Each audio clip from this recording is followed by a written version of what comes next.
యేసుక్రీస్తును కుమారునిగా ఈ లోకానికి ఎందుకు పంపించారు? అదే అక్కడ వ్రాయబడింది.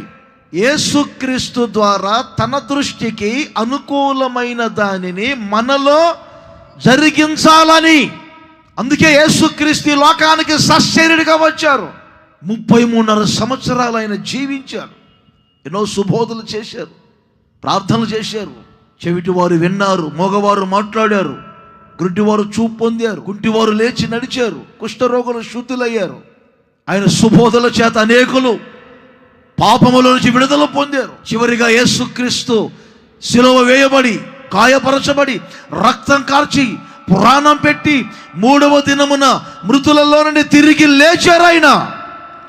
ఎందుకు ఈ భాగాన్ని నేను మీకు చెప్తున్నానంటే, యేసుక్రీస్తు ద్వారా మనలో, మీలో తండ్రికి